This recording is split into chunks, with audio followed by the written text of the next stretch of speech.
سرکار خواجہ غریب نواز رضی اللہ تعالی عنہ کے والد کا نام سید غیاث الدین، سرکار خواجہ غریب نواز کی والدہ کا نام سیدہ ماہی نور، سرکار خواجہ غریب نواز رضی اللہ تعالی عنہ کی والدہ سیدہ ماہی نور بیان کرتی ہیں کہ جب میرا بیٹا میرے شکم میں آیا اور اس کے اندر روح کو ڈالا گیا تو میرے کانوں میں ذکر الہی کی آواز آئی، اللہ اللہ کی آواز آئی۔ میں نے دائیں دیکھا، آواز تو آ رہی تھی لیکن آواز دینے والا نظر نہیں آ رہا تھا۔ میں نے بائیں دیکھا، آواز تو آ رہی تھی لیکن آواز دینے والا نظر نہیں آ رہا تھا۔ میں نے دائیں کے آگے دیکھا، آواز تو آ رہی تھی لیکن آواز دینے والا نظر نہیں آ رہا تھا۔ میں نے پیچھے دیکھا، آواز تو آ رہی تھی، آواز دینے والا نظر نہیں آ رہا تھا۔ میں نے اوپر کی طرف دیکھا، آواز تو آ رہی تھی، آواز دینے والا نظر نہیں آ رہا تھا۔ میں نے نیچے دیکھا، آواز تو آ رہی تھی لیکن آواز دینے والا نظر نہیں آ رہا تھا۔ میں حیران و پریشان تھے۔ اتنے میں غیبی آواز آتی ہے، ماہی نور پریشان ہونے کی ضرورت نہیں ہے، غم زدہ ہونے کی ضرورت نہیں ہے، اس لیے کہ جو ذکر الہی کی آواز تیرے کانوں تک آ رہی ہے، تیرے شکم سے میرا بندہ حسن مجھے یاد کر رہا ہے۔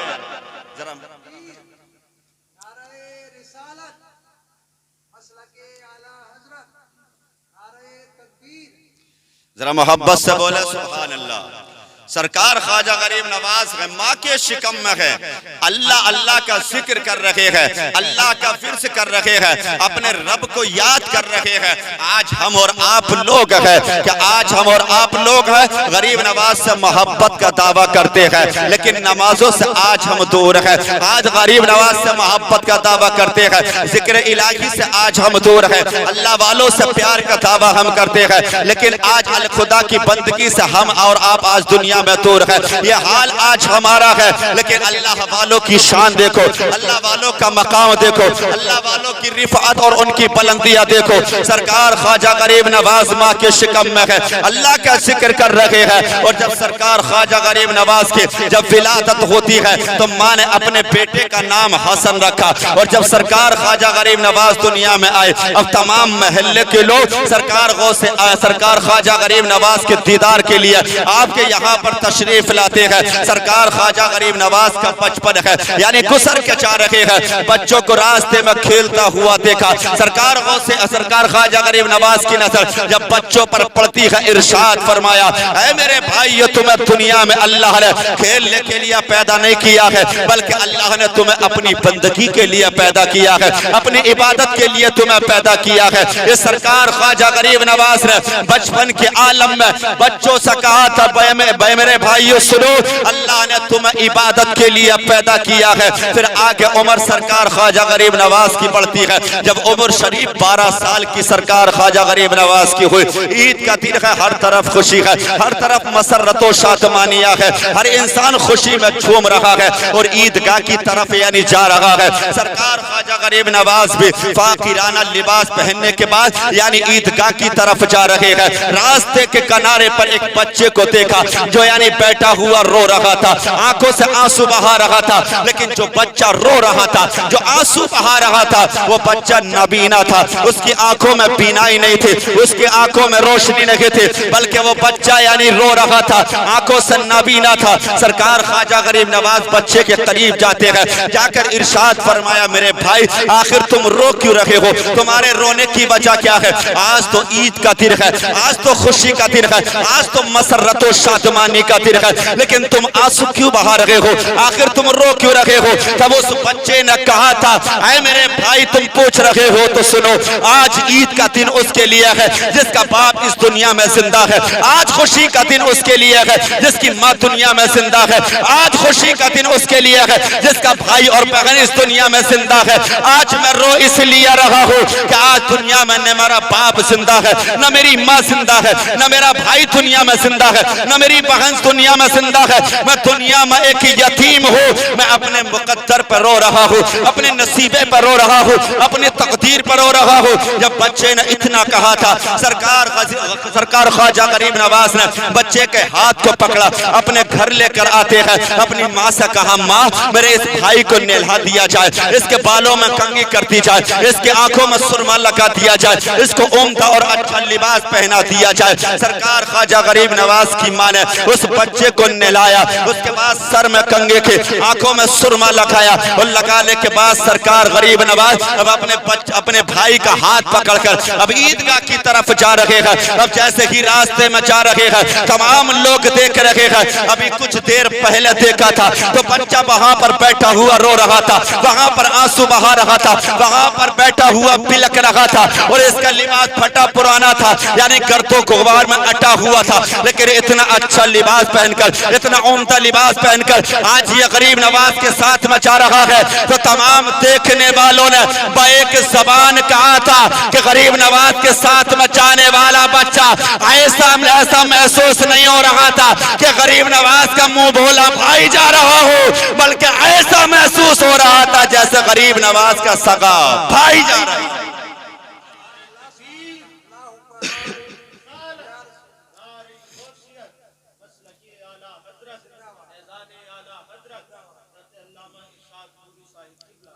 ذرا محبت سے بولے سبحان اللہ۔ سرکار خواجہ غریب نواز نے بچے کو لیا، ساتھ لے کر کے چلے۔ سرکار خواجہ غریب نواز نے وہ اخلاق پیش کیا، وہ کردار پیش کیا کہ اس بچے کو اپنے سینے سے لگایا، اور سینے سے لگانے کے بعد عیدگاہ کی طرف چلتے ہیں۔ لیکن آج غریب کو ہم حقارت سے دیکھتے ہیں، آج غریب کو ہم کم نظری سے دیکھتے ہیں، آج ہم غریبوں پر ظلم کرتے ہیں، آج غریبوں پر ہم یعنی غریبوں کو ہم ستاتے ہیں، آج غریبوں کو یعنی کہ کم نظری سے آج دنیا میں دیکھتے ہیں۔ لیکن یاد رکھیے اللہ نے دیا ہے تو غریبوں پر ظلم نہ کرو، اللہ نے دیا ہے غریبوں کو حقارت سے نہ دیکھو، اللہ نے اگر دیا ہے تو غریبوں کی تذلیل نہ کرو، بلکہ اگر اللہ نے دیا ہے تو غریب کو اپنے سینے سے لگا لو، اور غریب کو سینے سے تم لگاؤ گے تو کسی دنیا دار کی نہیں بلکہ اجمیر کے غریب نواز کی سنت پر عمل کرو گے۔ سرکار خواجہ غریب نواز نے بچے کو سینے سے لگایا، اپنے ساتھ میں لے کر کے چلتے ہیں۔ یعنی سرکار خواجہ غریب نواز کی عمر تھوڑی اور آگے بڑھتی ہے۔ عمر شریف جب سرکار خواجہ غریب نواز کے 14 یا 15 سال ہوتی ہے، باپ کا سایہ سر سے اٹھ گیا۔ جب باپ کا سایہ سر سے اٹھا، باپ کی وراثت میں یعنی کہ باپ کی وراثت سے آپ کو ایک باغ ملتا ہے، ایک پنچکی ملتی ہے، آپ باغ کی رکھوالی کر رہے ہیں۔ اس باغ سے جو آمد ہوتی ہے، اس سے جو کمائی ہوتی ہے، اس کے آپ 2 حصے کرتے ہیں، ایک حصہ غریبوں میں تقسیم کر دیتے ہیں، ایک حصہ اپنی ماں کے قدموں میں پیش کر دیتے ہیں۔ سرکار خواجہ غریب نواز ہے کہ باغ کی رکھوالی کر رہے ہیں، اسی اثنا میں ایک دن ایک بزرگ آتے ہیں جو مجذوب بزرگ تھے، جن کو آج ساری دنیا حضرت ابراہیم قندوزی کے نام سے جانتی ہے۔ جیسے کہ یہ بزرگ باغ میں آتے ہیں، سرکار خواجہ غریب نواز کی نظر جب بزرگ کے چہرے پر پڑتی ہے، اپنے قدموں کو آگے بڑھاتے ہیں، ان کی قدم بوسی کرتے ہیں، اور قدم بوسی کرنے کے بعد انگور کا خوشہ توڑتے ہیں اور ان کی بارگاہ میں پیش کر دیتے ہیں۔ جیسے ہی غریب نواز نے انگور کا خوشہ توڑ کر ان کے سامنے پیش کیا، اب یعنی حضرت ابراہیم قندوزی اب ایک نظر انگور کی طرف دیکھ رہے ہیں اور ایک نظر غریب نواز کی پیشانی کی طرف دیکھ رہے ہیں، اور دل ہی دل میں کہہ رہے ہیں آج یہ جو بچہ دنیا کے اندر ایک باغ کی رکھوالی کر رہا ہے، لیکن کل یہی بچہ نبی کے دین کی رکھوالی کرتا نظر آئے گا۔ جب اتنا انہوں نے دل ہی دل میں خیال کیا اور خوش ہو رہے تھے، اس کے بعد یعنی حضرت ابراہیم قندوزی نے غریب نواز کی مہمان نوازی سے خوش ہو کر کہا بیٹے میرا دل چاہتا ہے میں کچھ عطا کر دوں، میں تمہیں کچھ دینا چاہتا ہوں، میں کچھ عطا کرنا چاہتا ہوں۔ غریب نواز نے کہا آپ کی کرم نوازی ہوگی، جو آپ عطا کریں گے مجھے قبول ہے، جو آپ مجھے دیں گے مجھے منظور ہے۔ حضرت ابراہیم قندوزی نے اپنے جھولے سے ایک سوکھی روٹی کا کا ٹکڑا نکالا، پہلے اس کو اپنے منہ میں چبایا، اس کے بعد غریب نواز کو دیا۔ غریب نواز کے منہ میں جیسے کہ وہ سوکھی روٹی کا ٹکڑا جاتا ہے، حلق سے نیچے اترتا ہے، غریب نواز کے دل کی دنیا بدل جاتی ہے۔ اپنی ماں کی بارگاہ میں آتے ہیں، آ کر عرض کرتے ہیں ماں اب مجھے علم دین حاصل کرنے کے لیے مجھے اجازت دے دی جائے، میں علم دین حاصل کرنا چاہتا ہوں۔ ماں نے بیٹے کو اجازت دی، غریب نواز وہاں سے چلتے ہیں، اب نیشا پور پہنچتے ہیں، وہاں جا کر تعلیم حاصل کی۔ اس کے بعد آپ سمرقند پہنچتے ہیں، یعنی 5 سال کم و بیش آپ وہاں پر زیر تعلیم رہے۔ اس کے بعد سرکار خواجہ غریب نواز نے یعنی بخارا کا سفر کیا ہے، آپ نے سمرقند اور بخارا سے جو ہے یعنی کہ تعلیم یعنی کہ تحصیل علوم حاصل کرنے کے بعد فراغت کے بعد اب دل میں خواہش ہوئی کہ اب پیر کو تلاش کیا جائے۔ اب پیر کی تلاش میں نکل جاتے ہیں، اب جیسے ہی پیر کو تلاش میں نکلے ہیں تو آپ یعنی کہ نکل جاتے ہیں، اور نکل جیسے ہی نکلے ہیں تو اس جگہ پر پہنچ جاتے ہیں جہاں پر خواجہ عثمان ہارونی بیٹھے ہوئے تھے۔ جیسے ہی خواجہ عثمان ہارونی کی بارگاہ میں غریب نواز پہنچتے ہیں تو غریب نواز نے چہرہ دیکھ کر کہا تھا بیٹے حسن میں تمہارا کب سے انتظار کر رہا ہوں، میں تمہارے کب سے انتظار میں ہوں، تمہاری کچھ امانت ہے تم ان کو لے لو، تمہاری کچھ امانت ہے تم ان کو لے لو۔ غریب نواز نے جب اتنا سنا تھا اس کے بعد کہا جو دینا چاہتے ہو مجھے عطا کر دیا جائے۔ وہیں پر یعنی سرکار خواجہ غریب نواز کو خواجہ عثمان ہارونی نے مرید کر لیا، اور جیسے کہ مرید کیا اس کے بعد یعنی خواجہ عثمان ہارونی نے کہا بیٹے حسن اب تم 2 رکعت نماز ادا کرو۔ غریب نواز کہتے ہیں میں نے 2 رکعت نماز ادا کی۔ اس کے بعد خواجہ عثمان ہارونی نے کہا کہ بیٹا قبلہ رخ ہو کر کے بیٹھ جاؤ۔ غریب نواز بیان کرتے ہیں میں بیٹھ گیا۔ اس کے بعد خواجہ عثمان ہارونی نے کہا بیٹے یعنی سورہ بقرہ کی تلاوت کرو۔ غریب نواز کہتے ہیں میں نے سورہ بقرہ کی تلاوت کی۔ اس کے بعد خواجہ عثمان ہارونی کہتے ہیں بیٹے 211 مرتبہ درود شریف پڑھو، یعنی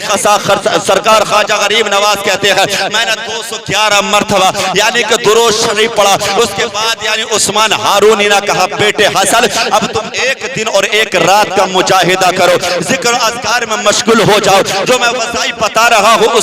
اس میں مصروف ہو جاؤ۔ یعنی کہ سرکار خواجہ غریب نواز یعنی اب مجاہدے میں مشغول ہو گئے، عبادت میں مصروف ہو گئے، خدا کی بندگی میں مصروف ہو گئے، یعنی پیر نے جو وظائف بتائے تھے ان تمام وظائفوں میں مصروف ہو گئے۔ جب دوسرا دن آتا ہے اب یعنی پیر و مرشد عثمان ہارونی نے بلا کر کہا بیٹے یعنی بیٹے حسن یعنی اب ذرا آسمان کی طرف دیکھ کر بتاؤ تمہیں کیا نظر آ رہا ہے۔ غریب نواز کہتے ہیں جب میں نے آسمان کی طرف دیکھا تو دیکھ کر کہا تھا پیر و مرشد میں عرش اعظم تک ہر چیز دیکھ رہا ہوں۔ اس کے بعد عثمان ہارونی نے کہا بیٹے حسن اب زمین کی طرف دیکھ کر بتاؤ کہاں تک دیکھ رہے ہو۔ غریب نواز نے کہا میں نے جب زمین کی طرف دیکھا دیکھ کر کہا تھا پیر و مرشد اب تحت الثری تک ہر چیز دیکھ رہا ہوں۔ جب میں نے اتنا کہا تھا تب عثمان ہارونی نے کہا بیٹے حسن اے بیٹے حسن جاؤ اور جانے کے بعد سورہ اخلاص کی تلاوت کرو۔ میں سورہ اخلاص پڑھنے لگا، اس کی تلاوت کرنے لگا۔ جب سورہ اخلاص کا ورد مکمل ہو گیا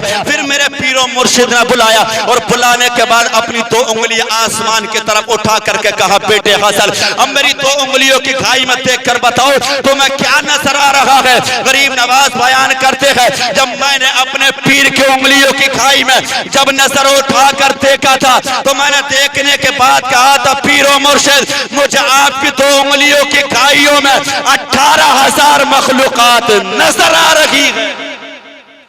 ذرا محبت سے بولے سبحان اللہ۔ سرکار خواجہ غریب نواز نے کہا کہ مجھے آپ کی 2 انگلیوں کی گھائی میں 18,000 مخلوقات نظر آ رہی ہے۔ جب اتنا کہا خواجہ عثمان ہارونی نے کہا بیٹے حسن اب میں تمہیں جس منزل پر دیکھنا چاہتا تھا اب اس منزل پر تم پہنچ چکے ہو۔ اے بیٹے اب تم حج کے لیے تیاری کرو، اب خانہ کعبہ کا طواف کیا جائے گا، یعنی خانہ کعبہ کا طواف کیا جائے گا، نبی کے روزے پر حاضری دی جائے گی۔ اے بیٹے حسن حج کی تیاریاں کرو۔ سرکار خواجہ غریب نواز اب حج کے لیے تیار ہوتے ہیں، اپنے پیر و مرشد کے ساتھ میں یعنی حج کرنے کے لیے جاتے ہیں۔ اب جیسے ہی مکہ المکرمہ پہنچے عثمان ہارونی نے یعنی خانہ کعبہ کا گلاف پکڑ کر رب کی بارگاہ میں دعا کی مولا یہ میرا مرید خاص حسن ہے، اس کو میں نے قبول کر لیا ہے، اے مولا تو بھی میرے اس مرید کو قبول کر لے۔ جب عثمان ہارونی نے اتنا کہا تھا تو آواز آتی ہے عثمان میں نے تمہاری ہمارے اس یعنی مرید کو اس حسن کو بھی قبول کر لیا ہے، اور جو قیامت تک اس سے پیار کرے گا میں نے ان تمام کو بھی اپنی بارگاہ میں قبول کر لیا۔ جب اتنی آواز آئی اس کے بعد خواجہ عثمان ہارونی نے کہا بیٹے حسن اب چلو نبی کی بارگاہ میں چلتے ہیں، نبی کی بارگاہ میں نذران عقیدت کو پیش کرتے ہیں۔ اب خواجہ عثمان ہارونی کے ساتھ میں سرکار خواجہ غریب نواز اب نبی کی بارگاہ میں جا رہے ہیں۔ جیسے کہ نبی کا گنبد خضرا نظر آیا، عثمان ہارونی نے کہا بیٹے حسن اب تو یعنی نبی کا روزہ نظر آ رہا ہے، نبی کی بارگاہ میں سلام پیش کر دیا جائے، نبی کی بارگاہ میں نذران عقیدت کو پیش کر دیا جائے۔ سرکار خواجہ غریب نواز نے نبی کی بارگاہ میں سلام پیش کیا۔ اب جیسے ہی سلام پیش کیا نبی کے قبر انور سے آواز آئی وعلیکم السلام یا قطب المشائخ۔ جب اتنی آواز آئی تو پتہ یہاں سے یہ بھی چلا کہ سلام کا جواب وہ دیتا ہے جو بولتا ہو، سلام کا جواب وہ دیتا ہے جس کے اندر طاقت ہو، سلام کا جواب وہ دیتا ہے جو یعنی جو حیات ہو، سلام کا جواب وہ دیتا ہے جو زندہ ہو۔ اب نبی کے قبر سے سلام کا جواب آنا یہ اس بات کی دلیل ہے کہ نبی کل بھی زندہ تھے، آج بھی زندہ ہے اور قیامت تک زندہ رہیں گے۔ تبھی تو بریلی کے امام نے کہا تھا کہ تو زندہ ہے واللہ، تو زندہ ہے واللہ، میری چشم عالم سے چھپ جانے والا، تو زندہ ہے واللہ، تو زندہ ہے واللہ، میری چشم عالم سے چھپ جانے والے۔ سرکار خواجہ غریب نواز نے نبی کی بارگاہ میں سلام پیش کیا اور وہیں پر یعنی مدینے کی سرزمین پر ایک مسجد ہے جس کو مسجد قباء کہا جاتا ہے۔ نماز عشاء کے بعد تمام ذکر و اذکار کے بعد یعنی وظائف کے بعد سرکار خواجہ غریب نواز مسجد میں لیٹ جاتے ہیں۔ جیسے کہ مسجد میں لیٹے آنکھوں میں نیند آ جاتی ہے، جب نیند آنکھوں میں آئی تو ان کے خواب میں کوئی اور نہیں بلکہ مدینے والے آقا تشریف لے کر کے آ گئے۔ اب نبی جیسے ہی تشریف لائے نبی نے ارشاد فرمایا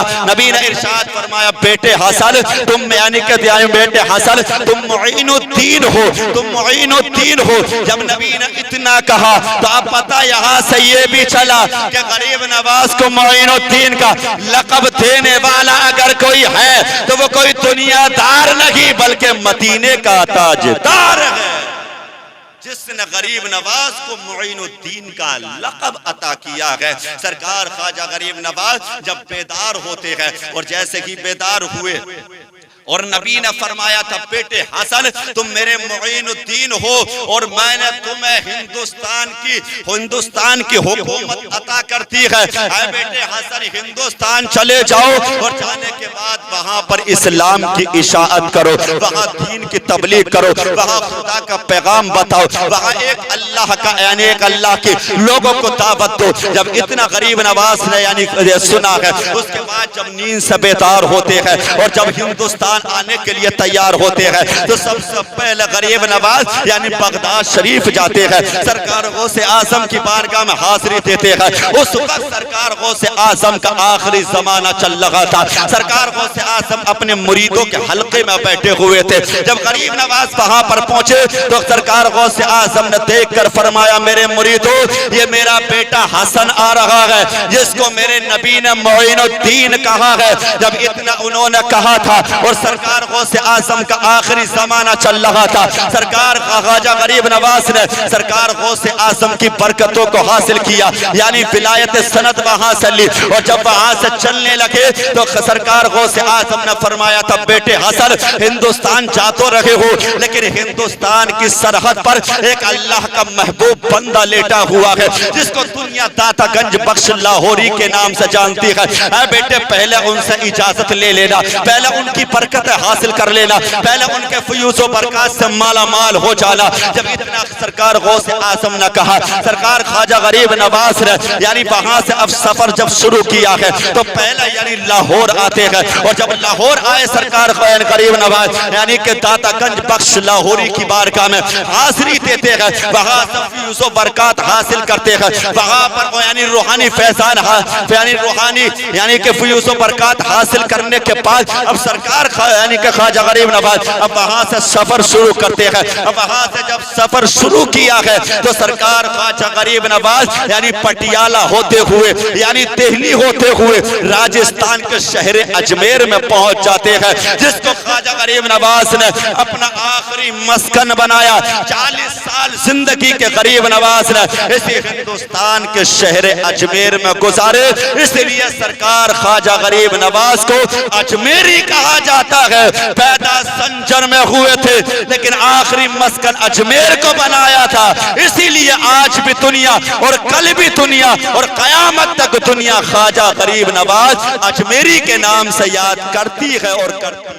رہے.